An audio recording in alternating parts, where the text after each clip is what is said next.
नमो नमः फ्रेंड्स, मी आहे रुपाली आणि आर्टडोअरमध्ये तुमच्या सगळ्यांचं खूप खूप खूप स्वागत. आज मी करणार आहे सँडविच, पण थोडंसं हटके आणि वेगळं. आज करूयात ओल्या मटारचं सँडविच. अगदी वेगळं आणि टेस्टी असं होणार आहे सँडविच, तब्येतीला पण तेवढंच हेल्दी आहे. तर त्यासाठी मी आता घेतले तिथे सोललेले ओले मटार.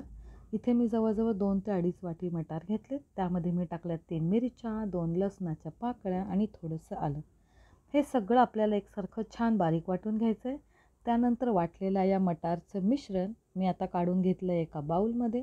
यामध्ये टाकूया अर्धी वाटी बारीक रवा. समजा जाड रवा असेल तर तो मिक्सरमधून थोडासा फिरवून अर्धी वाटी बारीक रवा आपल्याला टाकायचा आहे आणि थोडंसं मीठ टाकायचं आहे. रवा टाकल्यामुळं कसं होतं, ह्या मटारच्या मिश्रणाला एक बाइंडिंग येतं आणि त्याच्यामुळे त्याला व्यवस्थित ब्रेडचा आकार घालता येतो. तर मी मिक्सरच्या भांड्यातूनच इथे पाणी घालून हलकंसं पाणी पण थोडंसं पाणी घातलेलं आहे आणि हे मिश्रण मी 10 ते 15 मिनटं भिजत ठेवलेलं आहे. 10 ते 15 मिनटानंतर तुम्ही बघू शकता इथं आपलं मिश्रण हलकंसं घट्ट झालं आहे. त्यानंतर करूयात फिलिंग्स. यासाठी मी इथं घेतलेली आहे पिवळी सिमला मिरची, लाल सिमला मिरची, थोडीशी कोथिंबीर, एक कांदा, अर्धा टोमॅटो. त्यानंतर घालूयात ओरिगॅनो.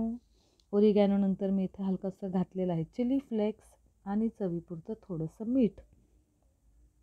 त्यानंतर मी इथे चीजचे 2 क्यूब किसून घातलेले आहेत.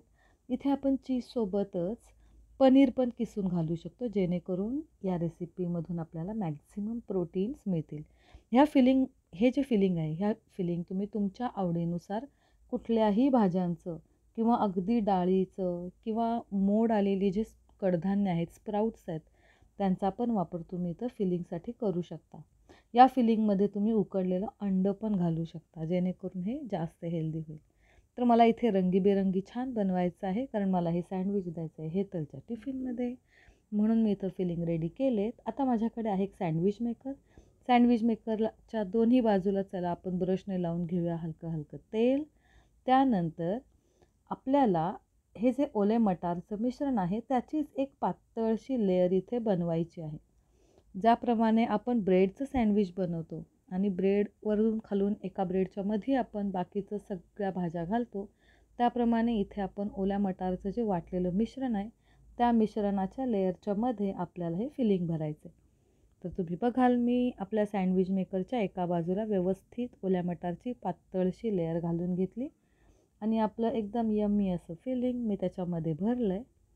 त्यानंतर पुन्हा वरूनसुद्धा आपल्याला हलकंसं मटारचं मिश्रण लावून घ्यायचं आहे, जेणेकरून आपल्याला त्याला सँडविचचा शेप देता येईल आणि मटारचं जे कोटिंग आहे ते फिलिंगला दोन्ही बाजूंनी व्यवस्थित एकसारखं करून घेता येईल. तर बघा, या पद्धतीने सँडविच मेकर मी केला आहे बंद आणि आता हलकं हलकं आपण हे बारीक गॅसवरती व्यवस्थित हे सँडविच बनवून घेऊयात. तर ह्या दोन्ही बाजूने मी व्यवस्थित हे सँडविच फ्राय केलेत आणि एकदम मस्त आणि छान हे सँडविच सुटतात. हे बिलकुल चिकटत नाही, कारण आपण त्याला तेल तर लावलंच होतं, पण तरीसुद्धा हे मटारचं जे फिलिंग आहे ते शक्यतो चिकटत नाही. त्याच्यामुळे हा आपला सँडविच झालेला आहे रेडी. हिरवंगार छान असं मटारचं सँडविच. एन्जॉय.